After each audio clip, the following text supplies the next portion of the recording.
warahmatullahi wabarakatuh. Semangat pagi anak-anakku semuanya. Mudah-mudahan Allah akan selalu meridhoi dan melindungi kita semua di setiap kesempatan. Kita diberi kesehatan, mari kita manfaatkan bersama. Anak-anakku yang berbahagia, kami Pak Guru minta semuanya harus bersemangat di masa-masa seperti ini. Kita akan berupaya terus ya dengan pembelajaran online ini agar kalian tetap bisa mengikuti dengan baik, materi tersampaikan, tugas pun bisa dilaksanakan walaupun dalam keadaan pandemi seperti ini yang sementara ini ya, mudah-mudahan cepat dan kita cepat berangkat ketemu lagi, bercanda, bergurau ya, untuk beraktivitas seperti sedia kala.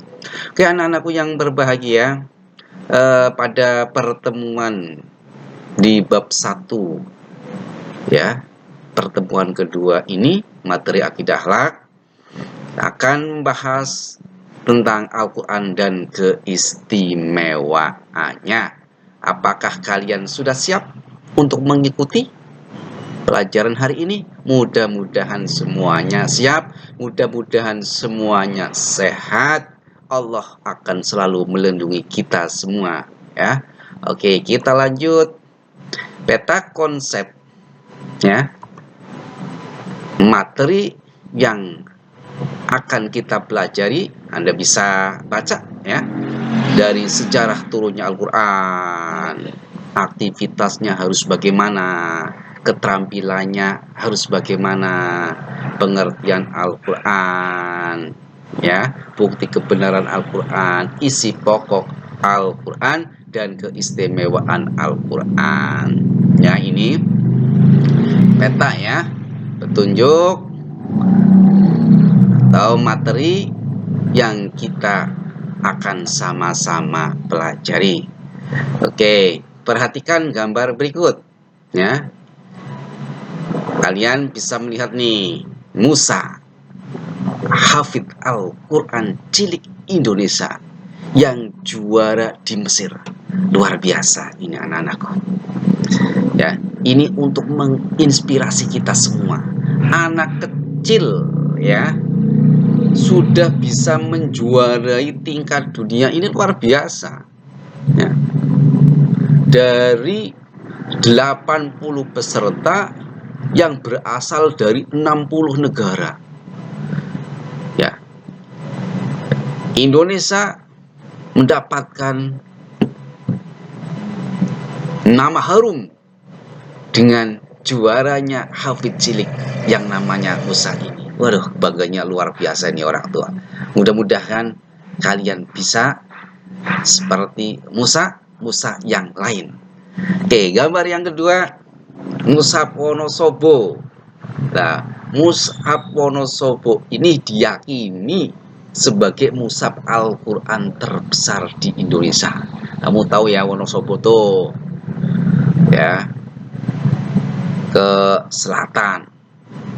Jalan terus ke sana nyari yang namanya Wonosobo, nanti akan ketemu. Mushaf terbesar ya di Indonesia. Ini ditulis oleh Haji Hayatuddin ya, terus Haji Abdul Malik sebagai pelukisnya. Ini ditulis atau dikarang, dibuat pada tahun 1991 sampai 1993 ya. Ini gambar-gambar yang diharapkan bisa memotivasi kita semuanya. Kok bisa ya? Iya, tentunya bisa. Oke, kita lanjut pada materi inti, yaitu pengertian dan hakikat Al-Quran. Al-Quran menurut bahasa berasal dari kata qoro'a yaqro'u Qur'anan, artinya bacaan atau yang dibaca Mudah-mudahan kita sudah termasuk orang yang suka membaca Al-Quran, ya. Jadi Al-Quran tidak hanya untuk dipajang bagus gede di almari tapi tidak pernah dibuka. Aduh, kasihan tuh Al-Quran. Karena Al-Quran sendiri memiliki makna bacaan atau yang dibaca. Secara istilah Al-Quran adalah kalam Allah yang diturunkan kepada Nabi Muhammad SAW sebagai mukjizatnya, dan bagi yang membacanya merupakan ibadah. Ini luar biasa anak-anakku semuanya. Maka biasakan kalian untuk bisa membaca Al-Quran tiap hari. Jangan sampai absen tidak membaca Al-Quran, ya. Apalagi sekolah kita ada program khusus yaitu tahfidz Quran. Mudah-mudahan kalian termotivasi juga untuk bisa menjadi penghafal Al-Quran. Selain nama Al-Quran, Al-Quran pun memiliki nama yang lain atau nama-nama lain Al-Quran. Itu apa saja? Yang pertama adalah Al-Kitab, artinya buku, ya. Kalian ini dasarnya dari mana Al-Quran dinamakan Alkitab? Silakan kalian baca Quran surat Al-Baqarah ayat 2. Nama lain Al-Quran yang kedua adalah Al-Furqan, artinya pembeda, ya. Maksudnya Al-Quran menerangkan secara jelas mana yang benar dan mana yang salah. Itulah Al-Quran. Maka Al-Quran kan, ya, diturunkan pada kita semuanya. Kitab Al-Quran ini sebagai pedoman. Maka kita bisa menyebutkan Al-Quran dengan Al-Furqan yang artinya pembeda. Diambil dari Quran surat Al-Furqan ayat 1. Nama lain yang ketiga adalah Al-Zikr, artinya peringatan. Al-Quran dikatakan Al-Zikr karena banyak yang berisi peringatan kepada manusia, ya. Kita diingatkan lewat Al-Quran, lewat kalam Allah. Ini diambil dari firman Allah, Quran surat Al-Hijr ayat ke-9. Yang keempat yaitu Al-Huda, ya, berarti petunjuk.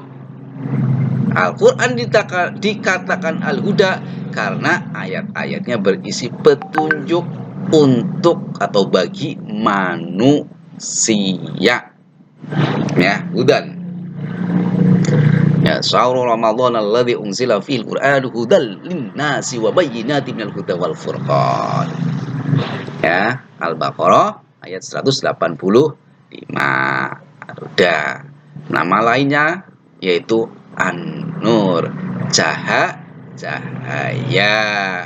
Al-Quran dikatakan An-Nur karena petunjuk-petunjuknya sebagai penerang hati. Maka disebut Al-Quran An-Nur dengan nama An-Nur yang artinya cahaya. Diambil dari Quran surat An-Nur ayat 40.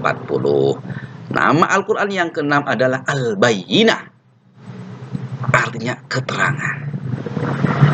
Al-Bayyinah dikatakan Al-Bayyinah karena ayatnya berisi beberapa keterangan atau penjelas bagi suatu masalah.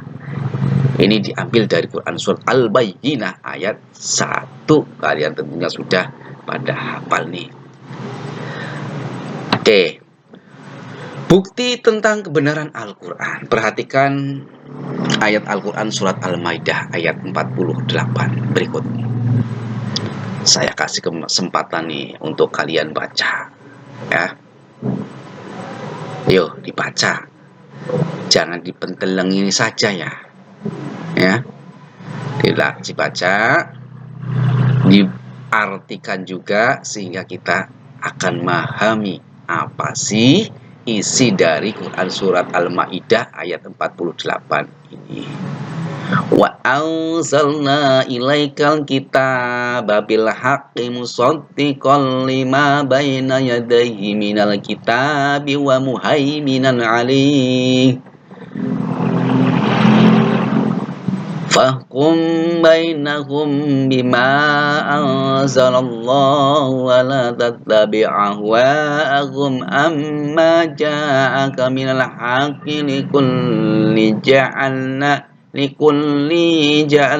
minkum syir'atan wa minhaja walau sya'allahu laja'alakum ummatan wahidatan walakin liyabluwakum fima atakum fastabiqul khairat ilallahi marji'ukum jami'an fayunabbi'ukum bima kuntum fihi takhtalifun.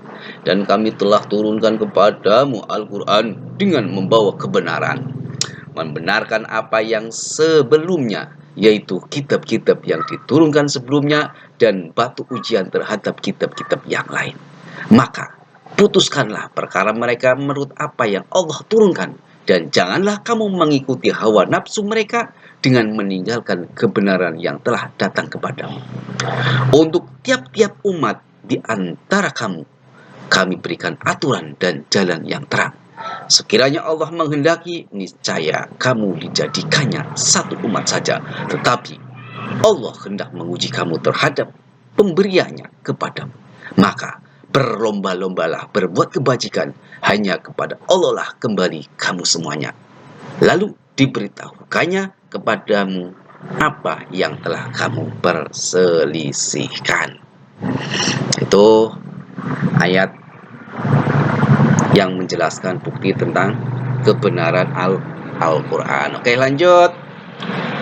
Bukti kebenaran Al-Quran. Jadi ayat di atas menunjukkan adanya bukti kebenaran Al-Quran yang dikemukakan dalam tantangan yang sifatnya bertahap. Ya. Jadi ayat yang tadi kita baca itu berisi diantaranya seperti ini. Ya.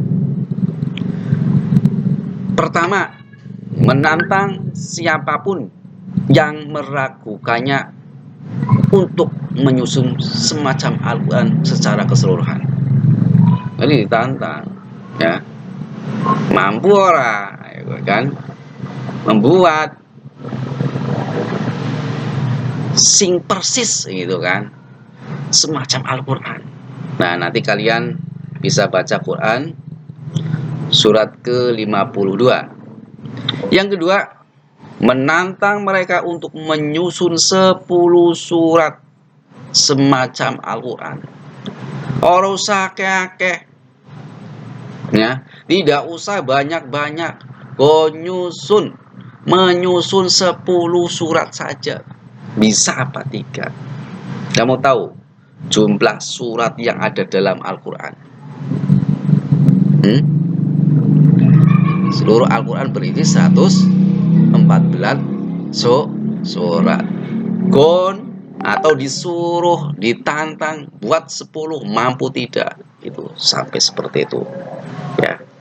Dan yang ketiga, menantang bagi mereka yang tidak percaya terhadap Al-Quran untuk menyusun 1 surat saja semacam Al-Quran.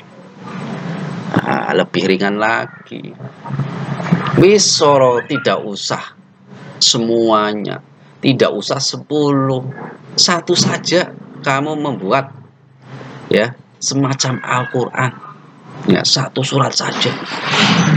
Nah, dan yang keempat, menantang mereka untuk menyusun suatu seperti atau lebih kurang sama dengan 1 surah dari Al-Quran.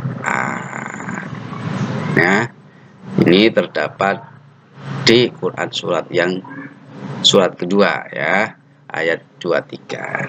Jadi itu bukti kebenaran Al-Quran, sehingga Allah sendiri mengatakan demikian. Bagi orang-orang yang tidak percaya adanya Al-Quran, silakan ya, kalian buat, kalian menyusun, mampu tidak gitu kan. Nah, ini bukti kebenaran Al-Quran. Masa kita sebagai orang yang muslim, orang yang iman terhadap kitab, kok sampai tidak percaya? Ya, sangat sangat sangat disayangkan ya. Oke, terus isi pokok kandungan Al-Quran itu apa saja? Isinya apa sih Al-Quran ya? Al-Quran berisi tentang satu, yaitu akidah. Akidah yakni mengajarkan kepercayaan kepada Allah Subhanahu wa taala, malaikat-malaikat, kitab-kitab, rasul-rasul, hari akhir, dan takdir.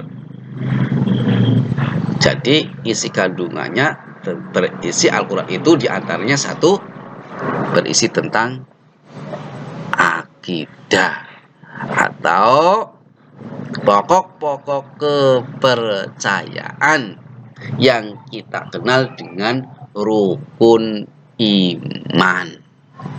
Ya, ini rukun iman, ini dasar ya, kita sebagai seorang yang beriman tentunya harus paham rukun iman tadi. Percaya kepada Allah. Pertama, iman kepada Allah. Kedua, iman kepada malaikat. Ketiga, iman kepada kitab. Keempat, iman kepada rasul. Kelima, iman kepada hari akhir. Keenam, iman kepada takdir. Itulah rukun iman yang 6. Nah, bahagia bagi orang yang mempercayainya. Oke, itu akidah. Isi yang pertama. Yang kedua, isi pokok kandungan Al-Quran yaitu ibadah. Menjelaskan tentang ibadah, mengajarkan cara ibadah kepada Allah. Yang ketiga, muamalah, yaitu mengajarkan hubungan antara manusia baik dalam keluarga, tetangga maupun masyarakat. Ini diatur dalam Al-Quran, namanya muamalah, hubungan antar manusia. Dan yang keempat, berisi tentang akhlakul karimah, yaitu budi pekerti yang mulia, baik dengan anggota keluarga dan masyarakat secara luas maupun dengan Allah sebagai penciptanya. Tentunya kita harus berbudi pekerti yang luhur, harus memiliki pekerti yang mulia dengan semuanya saja, apalagi dengan Allah. Yang kelima, berisi tarikh, yaitu menceritakan sejarah umat terdahulu untuk diambil pelajaran bagi umat sesudahnya. Jadi dalam Al-Quran juga berisi tentang sejarah, gitu kan, sehingga kita tahu sejarahnya Nabi Musa, sejarahnya Nabi Isa, Nabi Ibrahim, sejarahnya Nabi Adam, dan para aulia Allah, para wali-wali Allah, ya, orang-orang soleh, seperti itu. Itu dari tarikh. Yang keenam yaitu syariat, yaitu mengajarkan tentang peraturan perundang-undangan secara menyeluruh yang berkaitan dengan ibadah, akidah, dan muamalah. Jadi anak peraturan ya, tidak sekar dewek, itu pun semuanya ada dalam Al-Quran, diatur bagaimana kaitannya dengan ibadah, akidah yang baik seperti apa, hubungan dengan sesama manusia seperti apa, dengan Allah seperti apa. Nah, jadi isi kandungan Al-Quran kurang lebihnya ada 6. Yang pertama berisi tentang akidah, ibadah, muamalah, ala karimah, tarikh, dan syariah. Oke, bisa dipahami anak-anak semuanya? Alhamdulillah bisa. Saya bangga dengan kalian. Lanjut. Isi pokok kandungan Al-Quran. Dari penelitian yang telah dilakukan menunjukkan bahwa lebih dari 60% ayat-ayat Al-Quran membicarakan alam semesta. Sedangkan yang 40% lainnya membicarakan tentang akidah, ibadah, hukum, muamalah, tarikh, akhlak, dan kisah teladan. Nah, hal ini menunjukkan bahwa Al-Quran sesuai dengan kehidupan masyarakat modern seperti sekarang ini. Ya, jadi apa yang tertulis, terkandung dalam Al-Quran itu ya tidak akan bakal, Al-Quran itu tidak akan tertinggal oleh zaman. Justru apa yang akan terjadi saja sudah disampaikan di dalam Al-Quran ini. Ya, 60% ayat Al-Quran membicarakan alam semesta. Seperti itu. Lanjut. Keistimewaan Al-Quran sebagai mukjizat. Ya. Apa sih keistimewaannya? 1. Al-Quran dijaga kemurniannya oleh Allah. Ini hebatnya Al-Quran. Jadi dijaga langsung oleh Allah. Yang kedua, isi kandungannya lengkap, menjawab seluruh problematika kehidupan manusia di berbagai tempat dan zaman. Ini hebat tuh Al-Quran tuh. Yang ketiga, bahasa Al-Quran mempunyai nilai sastra yang tinggi. Bahasanya indah, ya. Yang keempat, Al-Quran menyempurnakan kitab-kitab sebelumnya, yaitu Taurat, Zabur, dan Injil. Jadi berbeda barangkali dengan kitab-kitab sebelumnya, ya. Kalau Al-Quran ini istimewanya menyempurnakan kitab yang sudah lewat, disempurnakan oleh Al-Quran. Maka kita mesti bangga nih punya Al-Quran. Bahasanya, ya, sastranya itu tingkat tinggi kalau tahu bahasa Al-Quran. Terus hebatnya lagi, segala persoalan hidup manusia pasti ada solusinya, ya. Cari solusinya, silakan di Al-Quran, pasti akan ketemu. Dan yang kelima, Al-Quran berlaku untuk selama-lamanya dan untuk semua manusia. Excellent, istimewa. Ya, kalau kitab sebelumnya Taurat, berlaku pada umatnya Nabi Musa. Zabur berlaku hanya untuk umatnya Nabi Daud. Dan Injil berlaku untuk umatnya Nabi Isa. Tapi Al-Quran berlaku sampai ila yaumil kiamah. Berlaku untuk semua manusia. Luar biasa. Hikmah turunnya Al-Quran apa saja yuk? Sebelum Al-Quran diturunkan, masyarakat Arab hidup dalam kegelapan. Mereka juga disebut masyarakat jahiliyah karena tidak dapat memilih petunjuk dengan benar. Mereka banyak menyimpang dari agama tauhid yang telah diajarkan nabi-nabi sebelumnya. Setelah Nabi Muhammad Sallallahu Alaihi Wasallam diutus Allah Subhanahu Wa Taala untuk menyampaikan Al-Quran sebagai petunjuk hidup yang benar. Sebagian mereka yang beriman dan sebagian ada yang menolak. Mereka semula menyembah berhala, ya, semula menyembah berhala, kemudian menyembah Allah dan mau mengikuti ajaran Islam. Ya, jadi dengan turunnya Al-Quran, mereka menjadi tahu, mendapatkan petunjuk hidup yang benar, yang asalnya tidak tahu sama sekali menjadi tahu, ya, dengan diturunkannya Al-Quran.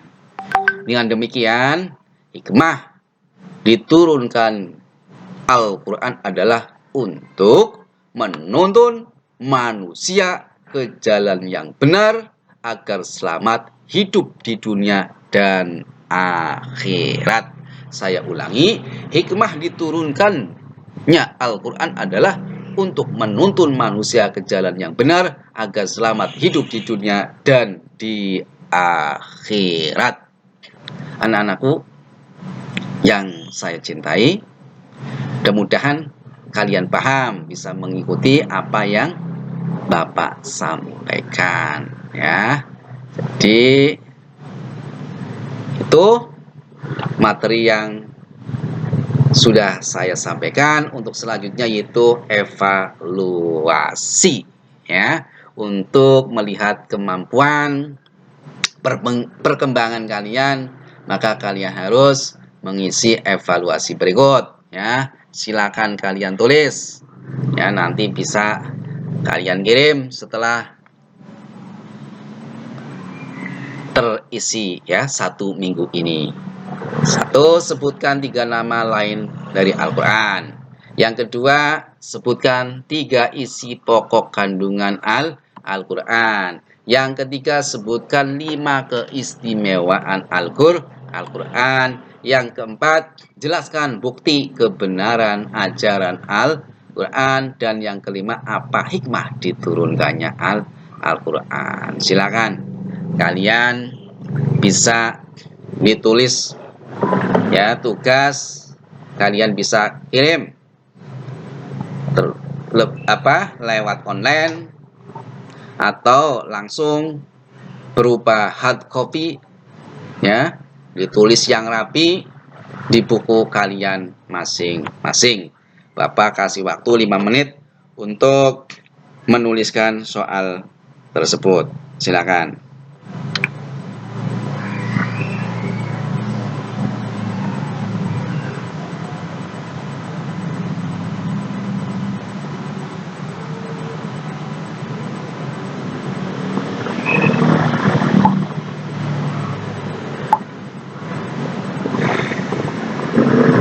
Oke, saya kira sudah cukup. Nanti video ini silakan kalian putar berulang-ulang sehingga kamu akan jauh lebih paham. Dan yang kedua, kalian pun sudah mempunyai modul, silakan modulnya dibaca untuk membantu menjawab isian tersebut. Ya, ini ada 5 nomor atau 5 soal yang harus kalian kerjakan. Terima kasih, ya, sampai ketemu kembali. Jangan lupa untuk selalu mengikuti kegiatan pembelajaran, ya, online MTS Jati Bogor, Suradadi Kabupaten Tegal. Sampai ketemu. Assalamualaikum warahmatullahi wabarakatuh.